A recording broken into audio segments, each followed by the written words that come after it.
है sensory organ. जो आपके एनसीईआरटी में सेंसरी ऑर्गन दिया गया है उसमें दो ऑर्गन है। एक है आपका आई और दूसरा है ईयर। ठीक है, सेंसरी ऑर्गन नोज भी है आपका, स्किन है एंड टंग। टंग को हम क्या बोलते हैं? कौन सा रिसेप्टर कहलाता है?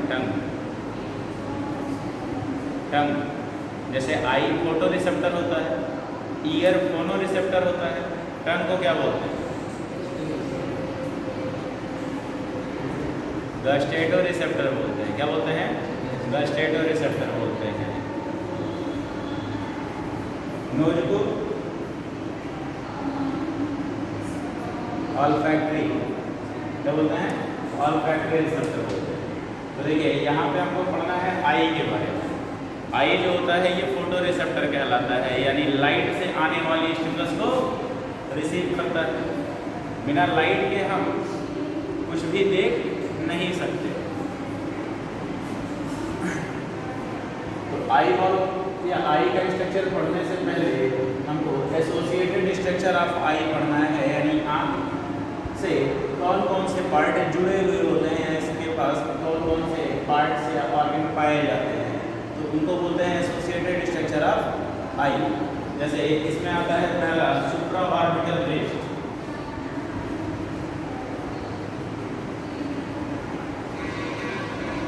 एसोसिएटेड स्ट्रक्चर ऑफ आई पहला है सुप्रा ऑर्बिटल रिज। पढ़ चुके हैं, बताइए। Supra orbital ridge, supra that means superior in the position.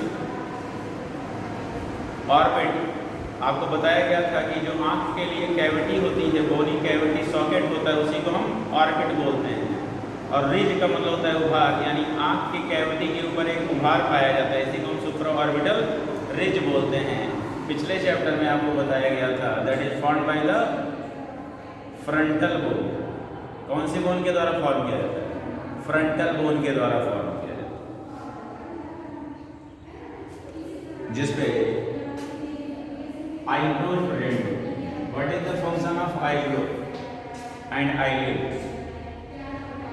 Eyebrow और आईलिड का फंक्शन क्या होता है?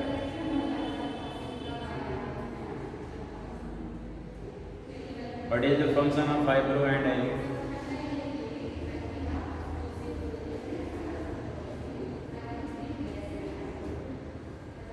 नहीं बताएंगे, दूसरा वाला बोल नहीं सकते। That prevent the whipped light. जो लाइट डायरेक्टली हमारे प्यूपिल पर या आईज पर पड़ती हैं उनको ये क्या करता है? रोकता है। क्या करता है? रोकता है। That prevent the whipped light, यानी डायरेक्ट इंसिडेंट लाइट जो होता है, जो हमारे आँख पर पड़ती है, उसको क्या करता है?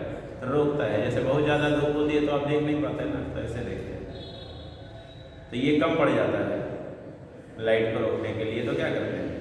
ऐसे करके देखते हैं, या फिर आंखें बंद कर लेते हैं, थोड़ा सा खोल के देखते हैं कि वो बहुत ज़्यादा अमाउंट ऑफ लाइट एंटर कर जाएगा तो भी आपको दिखाई नहीं देगी। एक्सपेरिमेंट तो किया ही होगा, उसमें कोई दिक्कत नहीं होगा। आँख में टॉर्च जला लीजिए, उससे बढ़िया नहीं दिखाई देगी। दूसरा है आईलिड। पलकें आपकी, इसी के साथ शटर होता है ना, ये आई बॉल को क्या करता है? प्रोटेक्शन प्रोवाइड करता है, शटर। आईलिड, आईलिड पर आई लैसेस पाई जाती हैं। इनका भी काम क्या होता है? ये जो डायरेक्ट इंसिडेंट लाइट होता है उसको रोकने का काम करती हैं। इसके अलावा हमारे आईलिड में एक मसल पाई जाती है, ईजिली फटीग मसल, मतलब हमारे बॉडी की एक ऐसी मसल है जो सबसे ईजिली फटीग हो जाती है, बहुत ही आसानी से थक जाती है। हाँ,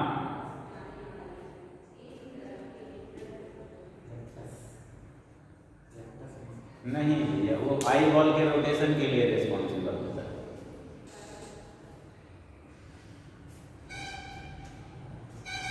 जैसे आपका आई बॉल होता है तो ये आपकी आईलिड है, तो आईलिड में एक मसल पाई जाती है यहाँ पर,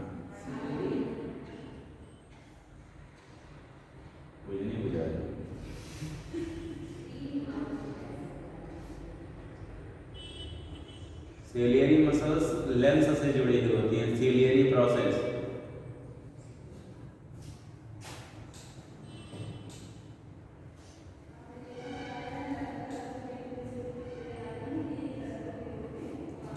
क्या नाम होता है? ऑर्बिकुलरिस आकुलाई। ये इजिली फटीग मसल होती हैं। अब इसका फंक्शन बता दीजिए कि ये वॉलंटरी है या इनवॉलंटरी, नेचर इसका बता दीजिए। वॉलंटरी है या इनवॉलंटरी है? पलके झपका के देख लीजिए फिर बताइए, वॉलंटरी है या इनवॉलंटरी? ऐच्छिक है अनैच्छिक है बताइए।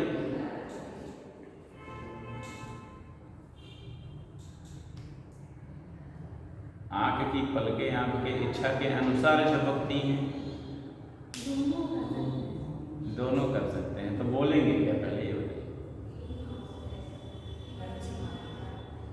That is involuntary muscle but can made voluntary for few minutes या सेकेंड।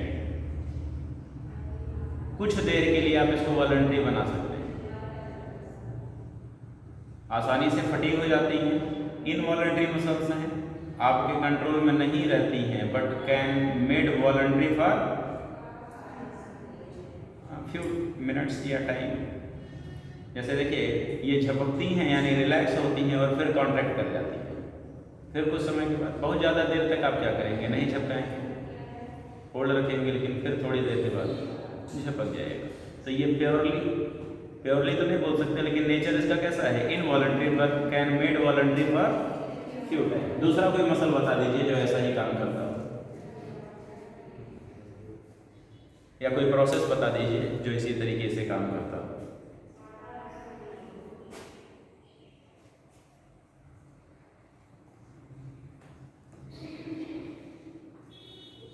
प्रोसेस है रेस्पिरेशन।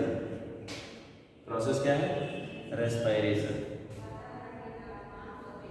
इनवॉलंटरी है but can made voluntary for कुछ देर के लिए आप वॉलंटरी बना सकते हैं। सांस आप रोक सकते हैं ना, कितनी देर तक? 1 मिनट, 1.5 मिनट, 2 मिनट, बहुत ज़्यादा प्रैक्टिस होगी तो। अभी तक का जो टोटल वर्ल्ड रिकॉर्ड है वो 29 मिनट कुछ सेकेंड का है।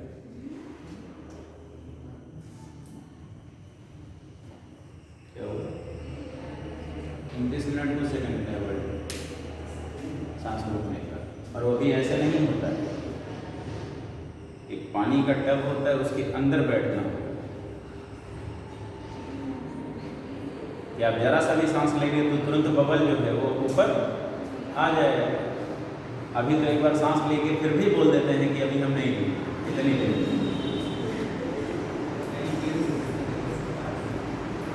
तीसरा है इसके साथ आईलिड हो गया। आईलिड जो है वो मूवेबल है, कैसा है?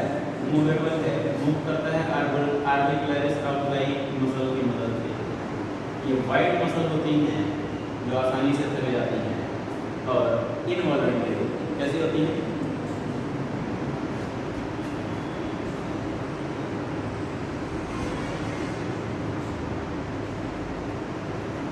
कंजक्टाइवा। ये क्या होता है?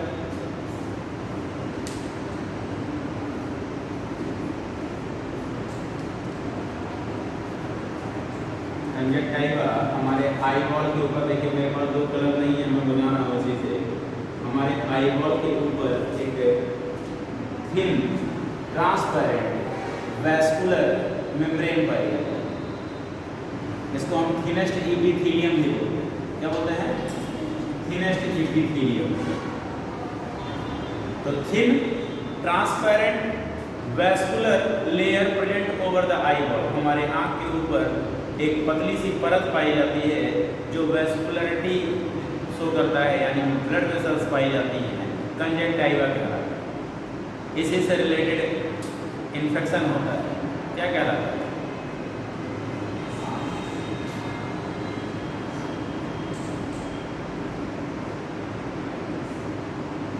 कंजक्टिवाइटिस। क्या होता है? कंजक्टिवाइटिस। आंखें रेड हो जाती हैं ना, तो वहाँ पे ब्लड की सप्लाई बढ़ जाती है, वेसल से डायलेट कर जाती है इन्फेक्शन की वजह से, तो उसी को हम बोलते हैं कंजक्टिवाइटिस, रेडनेस ऑफ आई, आंखें लाल हो जाती हैं। तो उसी को अलग अलग लोकल लैंग्वेज में कई लोग कहते हैं कि आंखें आ गई। चलिए हो जाती है। देखिएगा, कंजक्टिवा के दो पार्ट होते हैं, एक है बल्बर कंजक्टिवा, एक है palpebral conjunctiva. Bulbar conjunctiva and palpebral conjunctiva. Bulbar conjunctiva, conjunctiva का वह पार्ट होता है जो आई बॉल के ऊपर पाया जाता है, और पैल्पेब्रल कंजक्टिवा, कंजक्टिवा का वह पार्ट होता है जो हमारे आईलिड के नीचे पाया जाता है। जैसे अपने आईलिड को ऐसे फोल्ड कर लीजिए तो अंदर की तरफ एक परत पाई जाती है, वो भी कंजक्टिवा की। तो वो पैल्पेब्रल कंजक्टिवा है, और जो आई बॉल के ऊपर पाया जाता है वो है बल्बर कंजक्टिवा। बल्ब यानी आई बॉल के ऊपर पाया जाता है। सिर्फ कहाँ नहीं पाया जाता है? इन द फ्रंट ऑफ प्यूपिल, प्यूपिल के सामने नहीं। ठीक है, एक साल क्वेश्चन पूछा गया था आई से रिलेटेड, लिखा हुआ था which one of these is not a part of I, which one of these is not a part of eye, not a structural part of eye.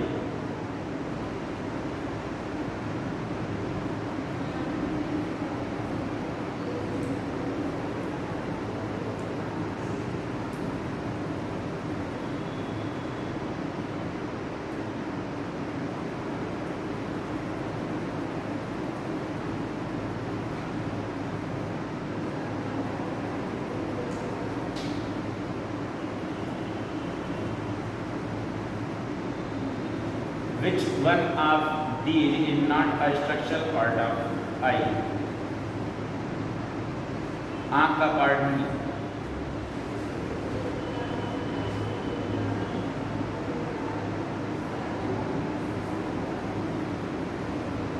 ये कोई स्ट्रक्चर थोड़ी ना है, that is hole, light hole, तो कोई structure है ही नहीं।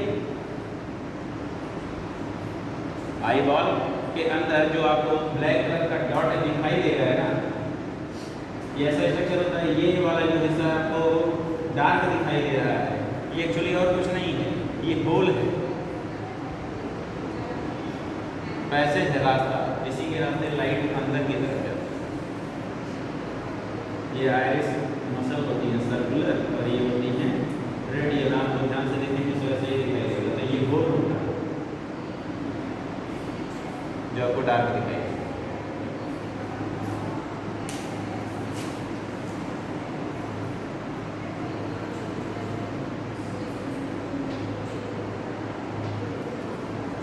फिर एक वेस्टिजियल पार्ट पाया जाता है हमारे आई के इंफीरियर एंगल पर। यहाँ पर अगर आप देखेंगे ध्यान से आँख के अंदर वाले एंगल पर, तो आपको एक ब्राउन पिंक कलर का जो है स्ट्रक्चर दिखाई देगा।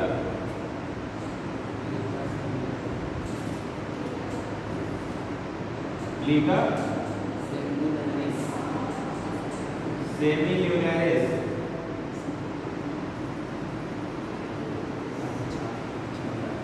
that represent the remaining part of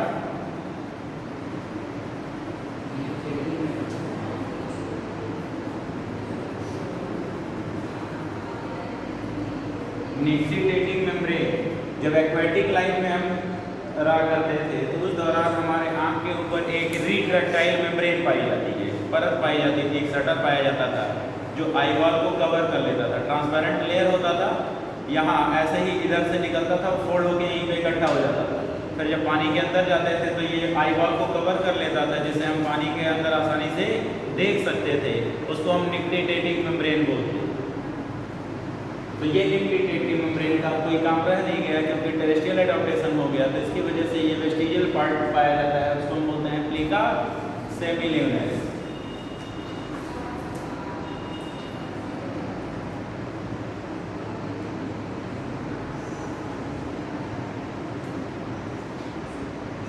याद है बता दीजिए। प्लीका सर्कुलरिस,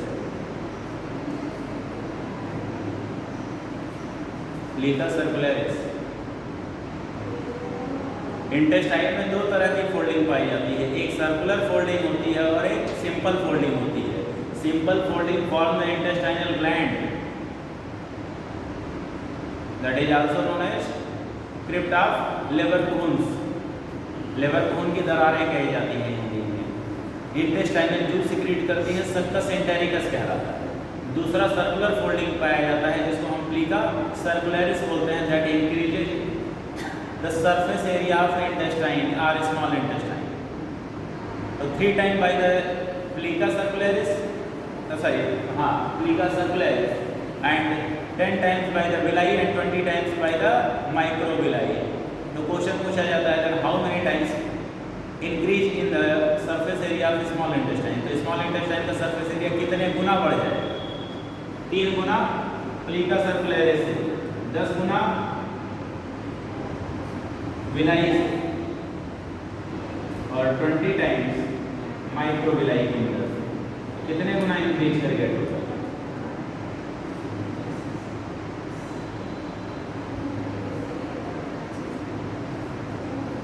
हाउ मेनी टाइम्स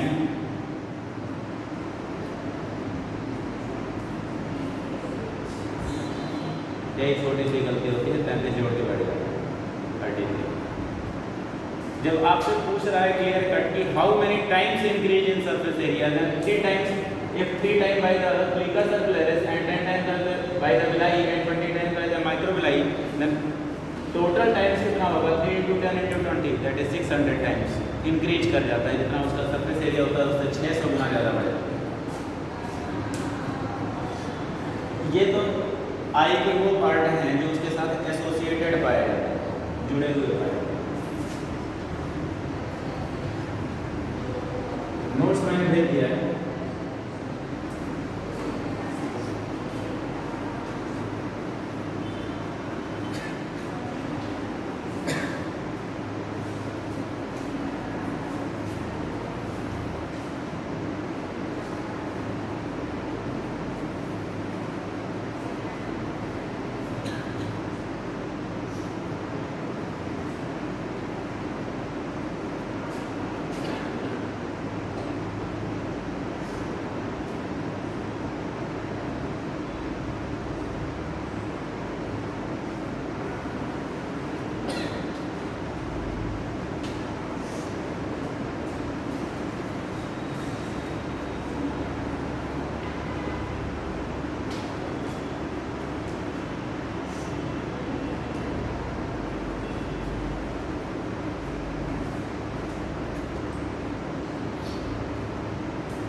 देखिएगा नेक्स्ट है लैक्राइमल ग्लैंड। लैक्राइमल ग्लैंड जो है हमारे आई के दोनों लेटरल साइड पे पाई जाती है। लैक्राइमल ग्लैंड ये डक्ट के थ्रू ओपन होती हैं, जिनको हम लैक्राइमल डक्ट बोलते हैं। ये इनका ओपनिंग जो होता है वो इंफीरियर एंगल ऑफ आई पर होता है। आंख के किनारे यहाँ पर अगर आप ध्यान से देखेंगे तो छोटे छोटे ओपनिंग होती है। आंख के आईलिड में छोटी छोटी ओपनिंग्स होती हैं, इनको हम बोलते हैं लैक्राइमल पंक्टम। पंक्टम का मतलब होता है छिद्र या ओपनिंग होता है। इसकी एक ब्रांच जो होती है वो नेजल कैविटी में भी ओपन होती है। ये दोनों जब नेजल कैविटी में इस साइड की आई का इसमें ओपन होगा तो जब ये वाला शुरू होता है ना तो ये भी शुरू होता है। इन जनरल जो लैक्राइमल ग्लैंड का सिक्रीशन होता है वो 1 ml पर डे होता है। 1 ml पर डे। नॉर्मल हमारे लाइक्राइमल ग्लैंड के द्वारा जो टीयर यानी आंसू सिक्रीट किया जाता है उसका डेली अमाउंट कितना होता है? 1 ml per day naturally secrete होता है। लेकिन आप अपने सिंपैथेटिक नर्वस सिस्टम को स्टिमुलेट करके चाहे जितना सिक्रीट करवा सकते हैं, ये आपके ऊपर डिपेंड करता है। तो इसकी एक ब्रांच नेज़ोलाइक्राइमल डक्ट होती है जो नेज़ल कैविटी में होता है। तो कुछ पार्ट जो है यहाँ से भी आने लगता है, इसके साथ ये भी शुरू है। खास बात यह है कि ईयर का जो पीएच होता है वो 7.4 होता है। कितना होता है? 7.4। यही पीएच शायद किसी और भी सब्सटेंस का होता है। किसका?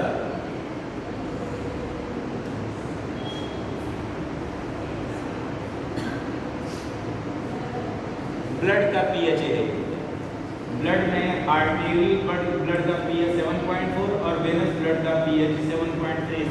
दैट इज स्लाइटली एसिडिक है आर्टेरियल ब्लड। क्यों? क्योंकि वेनस ब्लड में डीऑक्सीजनेटेड ब्लड होता है और जहाँ डीऑक्सीजनेटेड ब्लड होगा वहाँ कार्बन डाइऑक्साइड ज़्यादा होगा। कार्बन डाइऑक्साइड ज़्यादा होगा तो हाइड्रोजन आयन ज़्यादा होगा। हाइड्रोजन आयन का कंसंट्रेशन जहाँ ज़्यादा होगा वो मीडियम क्या होगा? एसिडिक होगा। उसके कंपैरेटिवली होता है। और आर्टेरियल में ऑक्सीजनेटेड ब्लड पाया जाता है तो इसका पीएच जो होता है वो 7.4 होता है। तो वही हमारे आंसू का भी पीएच वही होता है। तो शायद इसीलिए कुछ लोग कह लेते हैं कि हम खून के आंसू को बताने वाले थे, सबका पीएच वही। कुछ तो सिमिलरिटी होगी तभी तो लोग बोलते हैं हम खून के आंसू रोए हैं। तो खून के आंसू रोने का मतलब वो बता रहे हैं कि पीएच जो है वो सेम है ब्लड का और टीयर का, बस और कोई बात नहीं है।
देखिएगा हमारे आई में एक्सट्रिंसिक आई मसल्स पाई जाती हैं जो आई बॉल के रोटेशन के लिए रिस्पॉन्सिबल होती है। यहाँ 3 पेयर मसल है हमारे पास, ठीक है, इनको हम रेक्टस मसल बोलते हैं, जिसमें देखिएगा जैसे इसको आप आई बॉल मान लीजिए, ठीक है, तो इस आई बॉल के एक ऊपर से मसल ऐसे आई है और एक नीचे से, तो इसको हम बोलते हैं सुपीरियर रेक्टस और इसको बोलते हैं इंफीरियर रेक्टस। अब ये हमारा आई बॉल है तो इस साइड से, लेफ्ट साइड से और एक राइट साइड से मसल गई होगी, ठीक है, यानी कि एक अंदर की तरफ से मीडियल और बाहर की तरफ से लेटरल, तो इसको हम बोलते हैं इंटीरियर या मीडियल रेक्टस और ये है एक्सटीरियर और लेटरल रेक्टस। और इसके अलावा जो है 2 ऑब्लिकली मतलब तिरछी मसल पाई जाती हैं, superior oblique and inferior oblique muscle पाई जाती हैं। तो जैसे देखिए जब सुपीरियर रेक्टस कॉन्ट्रैक्ट करेगा तो हमारा आई बॉल ऊपर की तरफ शिफ्ट हो जाएगा, जब इंफीरियर कॉन्ट्रैक्ट करेगा तो नीचे की तरफ, जब इंफीरियर कॉन्ट्रैक्ट करेगा तो सुपीरियर रिलैक्स होगा, जब सुपीरियर कॉन्ट्रैक्ट करेगा तो इंफीरियर रिलैक्स होगा।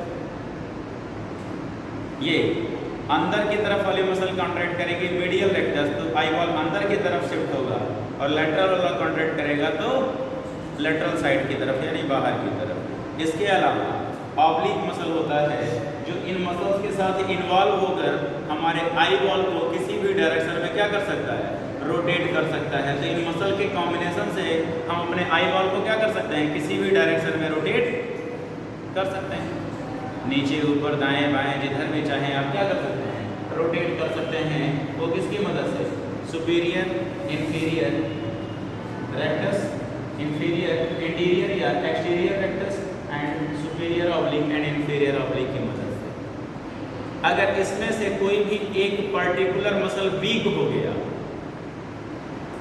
जैसे आई बॉल इन जनरली तो ऐसे ही है ना, ये ऊपर की तरफ से ये नीचे की तरफ से, अगर एक कोई वीक हो गया, ये मसल खराब हो गई, तो दूसरा वाला जो है इसको कॉन्ट्रैक्ट कर देगा, तो आपका आई बॉल उसी पर्टिकुलर डायरेक्शन में क्या होगा, शिफ्ट हो जाएगा, जो मसल खराब होगी उसके अपोजिट डायरेक्शन में शिफ्ट होगा। जैसे अगर ये लेटरल वाली खराब हो गई तो मीडियल वाली क्या करेगी, इसको अपने तरफ खींचेगी, क्योंकि वो बैलेंस करता था ना। अब आई बॉल ऐसे ही रहेगा, इसको स्ट्रैबिस्मस बोलते हैं। क्या बोलते हैं, स्ट्रैबिस्मस, महंगापन बोलते हैं। कहावत देख रहे हैं, जल्दी दिखाई रहे मतलब ऐसे शिफ्ट होता है। तो देखते हैं कि आदमी यहाँ खड़ा है तो ऐसे करके खड़े हैं, हाँ बताओ, कहेंगे हम यहाँ खड़े हैं तो देख उधर कहाँ रहे, तो उनका आई बॉल ही शिफ्ट हो गया है, उनका जो इमेज बन रहा है वो सही जगह पे बन रहा है। बशर्ते आप यहाँ खड़े हैं तो वो इधर देख करके बात करेंगे, आप इधर शिफ्ट होंगे तो ये इधर शिफ्ट हो जाएंगे। तो उसी कंडीशन को हम क्या बोलते हैं, स्ट्रैबिस्मस बोलते हैं।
देखिएगा आई बॉल का स्ट्रक्चर देख लेते हैं। आई बॉल हमारा एक्सटर्नली एक फाइब्रस कनेक्टिव टिश्यू से घिरा हुआ होता है जिसको हम बोलते हैं कॉर्निया। एंटीरियर 1/6 पार्ट जो होता है ये कॉर्निया कहलाता है एंड पोस्टीरियर 5/6 पार्ट जो होता है 5/6 हिस्सा ये क्या कहलाता है? स्केलरा है। क्या कहलाता है? Sclera. White fibrous connective tissue से बना हुआ होता है स्ट्रक्चर।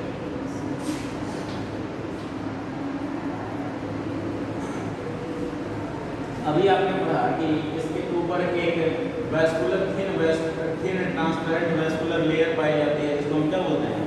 कंजक्टाइवा बोलते हैं, बल्बर कंजक्टाइवा बोलते हैं, जो प्यूपिल के सामने नहीं पाया जाता।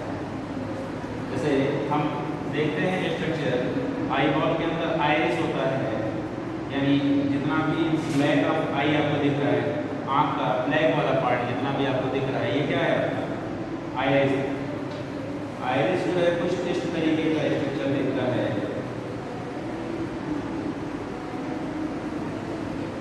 यहाँ कहेंगे ये आइरिस, ये आइरिस कहेंगे आपको यहाँ 2 पार्ट में दिख रहा है। आइरिस क्या है? 2 पार्ट में दिख रहा है। तो हम क्या देख रहे हैं? एलएस देख रहे हैं, लॉन्गिट्यूडनल सेक्शन देख रहे हैं। तो लॉन्गिट्यूडनल सेक्शन में अगर आइरिस को वो भी साइड व्यू देख रहे हैं। क्या देख रहे हैं? Side view. तो ऐसे ही तो दिखाई देगा जब हमने कट कर दिया इसको और वो भी साइड व्यू देखेंगे तो ये इतना पार्ट दिख रहा है, दैट इज द आइरिस। ये एक्चुअली कोरॉइड यानी पिगमेंटेड लेयर का एक्सटेंडेड फॉर्म होता है। इस कोरॉइड यानी कि इसमें कलर पिगमेंट पाया जाता है। क्या पाया जाता है? Colour pigment. और उन्हीं कलर पिगमेंट के बेसिस पे हमारे आई का पर्टिकुलर कलर होता है ब्लैक, ब्राउन या ब्लू।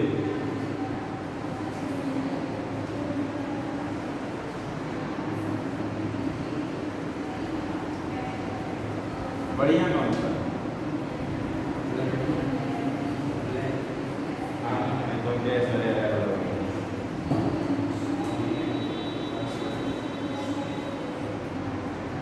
ये होमोजाइगस रिसेसिव होता है ब्लू वाला। और वैसे भी ब्लैक कलर के बारे में हमने पढ़ा है कि ये मैक्सिमम लाइट को क्या करता है? एब्जॉर्ब करता है। तो वही तो देखने के लिए रिस्पॉन्सिबल होता है, यानी जो ज़्यादा से ज़्यादा लाइट को क्या करे अपने तरफ खींचे, एब्जॉर्ब करे। इसीलिए इसके अंदर ब्लैक सब्सटेंस पाया जाता है। ब्लैक पिगमेंट कौन सा?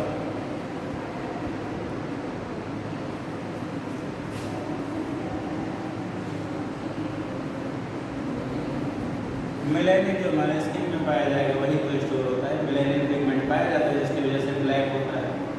इसके अलावा भी और भी कई सारे कलर पिगमेंट पाए जाते हैं जो पर्टिकुलर कलर की वेवलेंथ की लाइट को एब्जॉर्ब करते हैं। इसी की वजह से हमको पर्टिकुलर कलर दिखाई देते हैं। तो आगे बढ़ा तो सबसे बाहर स्केलरा हो गया, ये फाइब्रस कनेक्टिव टिश्यू की लेयर हो गई जो आई बॉल के शेप को मेंटेन रखता है। तो यही सामने की तरफ भी पाया जाता है और पीछे की तरफ पोस्टीरियर पार्ट ऑफ द आई में भी स्केलरा जो होता है वो पाया जाता है। उसके नीचे एक लेयर होती है कोरॉइड पिगमेंटेड लेयर होता है और सबसे अंदर की तरफ होती है रेटिना, नर्वस कोट बोलते हैं। ये नर्व की लेयर होती है, नर्व की लेयर होती है। इसके अंदर नर्व सेल्स पाई जाती हैं ढेर सारी। जो भी लाइट इंसिडेंट होता है किसी भी ऑब्जेक्ट से रिफ्रैक्ट होकर आता है, जैसे ऑब्जेक्ट है तो ये हमको दिखाई इसीलिए दे रहा है क्योंकि इसमें लाइट आ रही है और टकरा करके हमारे आंखों तक पहुंच रही है, तभी इसका इमेज हमारे रेटिना पर बनता है। तो इस विजुअल इम्पल्स का जो इमेज होता है वो लेंस के द्वारा हमारे रेटिना पर बनाया जाता है। और रेटिना नर्वस कोट होता है, यहाँ नर्व सेल पाई जाती हैं जो इस इंफॉर्मेशन को रिसीव करती हैं और यहाँ से ऑप्टिक नर्व निकलता है। क्या निकलता है? Optic nerve. ये हमारे सेरेब्रम के थ्रू होते हुए कहाँ जाता है? मिड ब्रेन में जाता है, यानी ऑप्टिक लोब तक जाता है, superior pair of optic lobe तक जाता है। तो ये यहीं से ये न्यूरॉन्स जो है उनके एक्सॉन्स निकलते हैं और आगे चल करके ऑप्टिक नर्व का फॉर्मेशन करते हैं जिसके थ्रू ये इम्पल्सेस जाते हैं। तो रेटिना, इसके अंदर सेल कौन सी पाई जाती है? 2 सेल हैं, that is responsible for the day light and night light vision के लिए। नाम बताइए। रॉड एंड इनके अंदर कुछ कलर पिगमेंट पाया जाता है।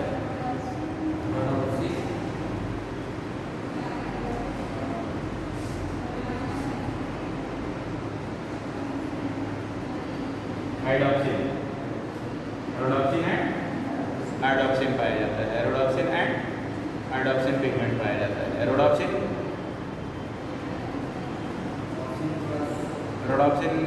कैसी लाइट के लिए रिस्पॉन्सिबल होता है? डिम लाइट या नाइट लाइट विजन के लिए रिस्पॉन्सिबल होता है। और ये होता है हाइड्रोक्सिन जो होता है ये डे लाइट या ब्राइट लाइट विजन के लिए रिस्पॉन्सिबल होता है हाइड्रोक्सिन। रॉड एंड कोन्स सेल बोलते हैं। रॉड आर से याद रखिएगा रात, तो ये डिम लाइट विजन के लिए यानी अंधेरे में देखने के लिए रिस्पॉन्सिबल होता है। उल्लू में सिर्फ यही पाया जाता है और इसलिए वो सिर्फ रात को देख सकता है, दिन को नहीं देख सकता है। हमारे में दोनों पाई जाती हैं, उसके बावजूद हम रात को नहीं देख सकते हैं। कौन से हैं इनमें हाइड्रोक्सिन पिगमेंट पाया जाता है। ये डे लाइट या ब्राइट लाइट विजन के लिए रिस्पॉन्सिबल होता है या कलर्ड विजन के लिए रिस्पॉन्सिबल होता है। जैसे रात के समय हम कलर थोड़े ना डिफरेंशिएट कर पाएंगे, अंधेरे में कोई मिल जाए तो उसके कपड़े का कलर देख के पहचान जाएंगे क्या?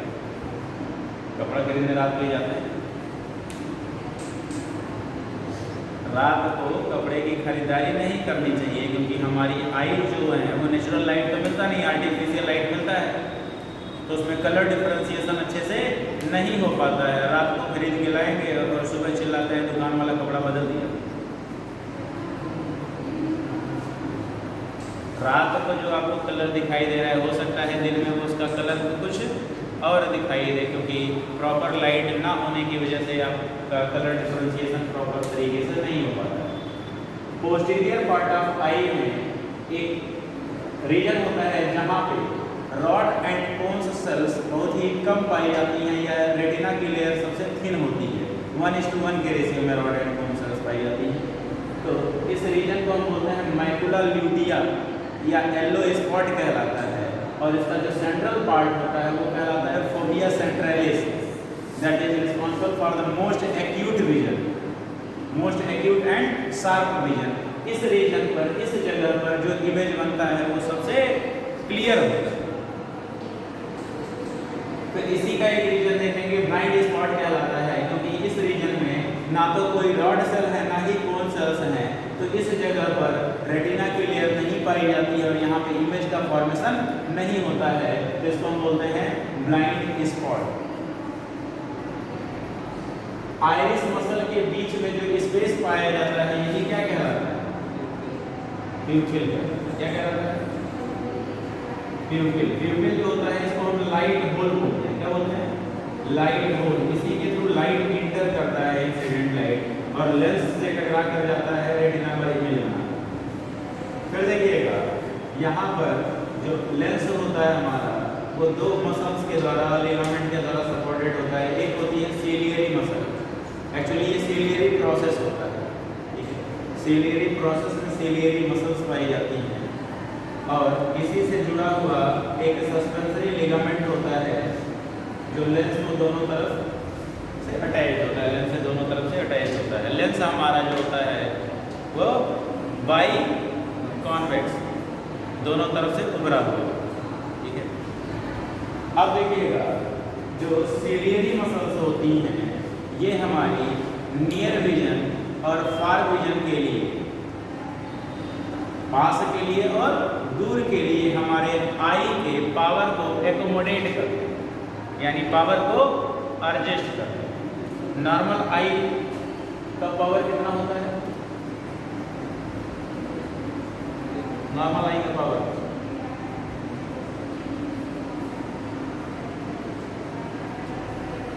14 डायोप्टर होता है। 14 डायोप्टर जो एज बढ़ने के साथ साथ घटने लगता है। तो एज जैसे जैसे आपकी बढ़ती जाएगी वैसे वैसे पावर क्या होगा? घटता जाएगा। आँख का पावर घटेगा, चश्मे का होता है। ठीक है। तो ये लेंस होता है, बाई कॉन्वेक्स लेंस होता है, इसके द्वारा जो इमेज बनता है हमारे रेटिना पर वो रियल बनता है लेकिन इन्वर्टेड होता है। कैसा? Real but inverted. अब ये स्टिमुलस, ये इम्पल्स हमारे ब्रेन तक जाता है और हमारा सेरेब्रम इस तरीके से ट्रेंड होता है कि इस इमेज को फिर से सीधा करके दिखाता है। कंफर्म? फिर देखिएगा, जो सिलियरी मसल्स हैं, सस्पेंसरी लिगामेंट हैं, जब सिलियरी मसल कॉन्ट्रैक्ट करता है तो सस्पेंसरी लिगामेंट रिलैक्स होता है, और जब सस्पेंसरी लिगामेंट रिलैक्स होगा तो लेंस की जो विड्थ होती है वो नॉर्मल होगी, इसके ऊपर कोई प्रेशर पड़ नहीं रहा है। ठीक है, तो इसके द्वारा जो इमेज फॉर्म होगा कैसा होगा भाई? लेंस का डायमीटर अगर बढ़ा दें तो फोकल लेंथ घट जाता है। फोकल लेंथ क्या होता है? घट जाता है। लेंथ का डायमीटर बढ़ाएंगे तो फोकल लेंथ क्या होगी? घट जाएगी, यानी वो पास के विजन के लिए रिस्पॉन्सिबल हो। सॉरी, सस्पेंसरी लिगामेंट जब रिलैक्स होगा, सिलियरी मसल्स कॉन्ट्रैक्टेड होगा, यानी नियर विजन के लिए रिस्पॉन्सिबल होगा। लेंथ का जब डायमीटर बढ़ेगा तो उसकी फोकल लेंथ क्या होगी? घटेगी। जब लेंथ का डायमीटर घटेगा तो उसकी फोकल लेंथ बढ़ेगी, इनवर्सली प्रोपोर्शनल होगा। तो जैसे देखिए, अब ये सस्पेंसरी लिगामेंट कॉन्ट्रैक्ट करेगा तो सिलियरी मसल रिलैक्स होगा। जब सिलियरी मसल कॉन्ट्रैक्ट करेगा तो सस्पेंसरी लिगामेंट रिलैक्स होगा, और सस्पेंसरी लिगामेंट ही जब कॉन्ट्रैक्ट करता है तो लेंस का जो फोकल लेंथ है वो अल्टर होता है, चेंज होता है। जैसे अभी इसका फोकल लेंथ कम होगा, जैसे जैसे लेंथ जो डायमीटर घटता जाएगा उसका फोकल लेंथ क्या होगा? बढ़ता जाएगा, इमेज दूर बनेगी। ठीक है, तो ये फार विजन के लिए रिस्पॉन्सिबल होता है। तो इसीलिए जब हम कोई पास का ऑब्जेक्ट बहुत देर तक देखते हैं तो हमारी आंखें दर्द होने लगती हैं। क्यों? क्योंकि उस समय जो मसल है वो कॉन्ट्रैक्टेड फेज में, सिलियरी मसल, और सस्पेंसरी लिगामेंट रिलैक्स है, तो लेंस का डायमीटर नॉर्मल है, तो हम पास की ऑब्जेक्ट को क्लियरली क्या कर सकते हैं? देख सकते हैं। लेकिन जब हमको दूर का ऑब्जेक्ट देखना होता है तो उस समय हमारी सिलियरी मसल्स रिलैक्स हो जाती हैं और सस्पेंसरी लिगामेंट कॉन्ट्रैक्ट करता है, और जैसे लेंस का जो फोकल लेंथ है वो कम हो जाता है, सॉरी फोकल लेंथ बढ़ जाता है और डायमीटर जो है वो घट जाता है। डायमीटर घटेगा तो फोकल लेंथ क्या होगा? बढ़ जाएगा। इसीलिए जब पास का ऑब्जेक्ट देखेंगे तो आंखें दर्द करने लगती हैं, और दूर का ऑब्जेक्ट देखते हैं तो नहीं दर्द करती है, फटीग नहीं होती है आसानी से। फॉर एग्जाम्पल, जैसे पढ़ाई जब करते हैं तो आंखें दर्द होने लगती हैं, और टीवी देखते हैं तो नहीं। दूर बैठ के सिनेमा 3 घंटे का लगातार देख लेंगे, 3 घंटे लगातार किताब में। रीजन यही है कि सिलियरी मसल्स कॉन्ट्रैक्ट होती है। जब मसल कॉन्ट्रैक्टेड फेज में बहुत देर तक रहेगी तो फटीग हो जाती है, इसीलिए थकान का एहसास होता है। लेंस के आगे का जो चैम्बर होता है ये एंटीरियर चैम्बर होता है, और उसके पिछले देखिएगा इसमें एंटीरियर और पोस्टीरियर चैम्बर होते हैं। लेंस और कॉर्निया के बीच में, लेंस और कॉर्निया के बीच में जो स्पेस होता है, इसके अंदर एक फ्लूइड पाया जाता है, इसको हम बोलते हैं एक्वस ह्यूमर, ट्रांसपेरेंट फ्लूइड होता है। और लेंस और रेटिना के बीच में जो फ्लूइड पाया जाता है वो विस्कस होता है, और उसको हम बोलते हैं विट्रस ह्यूमर। ठीक है, ये इंसिडेंट लाइट को क्या करता है? रिफ्रैक्ट करता है। फिजिक्स में आप रिफ्रैक्टिव इंडेक्स पढ़ते हो। रेयरर से जब डेंसर मीडियम में या डेंसर से रेयरर मीडियम में लाइट जाता है तो क्या होता है? अपने नॉर्मल से डेविएट हो जाता है, बेंड हो जाता है। तो उसी बेसिस पे अभी एयर से हमारे कॉर्निया में एंटर करेगा तो डेविएट होगा, अभी वो हम आगे रिफ्रैक्टिव इंडेक्स में पढ़ेंगे। तो कॉर्निया जो होता है तो इससे एक्वस ह्यूमर में, एक्वस ह्यूमर से लेंस के थ्रू विट्रस ह्यूमर में, और उसका इमेज बनेगा यहाँ। ठीक है, विट्रस ह्यूमर रेटिना लेयर को और लेंस के पोस्टीरियर सरफेस को नरिशमेंट प्रोवाइड करता है, और एक्वस ह्यूमर हमारे लेंस के एंटीरियर चैम्बर को और हमारे कॉर्निया को नरिशमेंट प्रोवाइड करता है, क्योंकि कॉर्निया में कोई भी ब्लड वेसल नहीं पाई जाती। यहीं पे एक छोटा सा पैसेज होता है जिसको हम बोलते हैं कैनाल ऑफ फ्लेमिंग।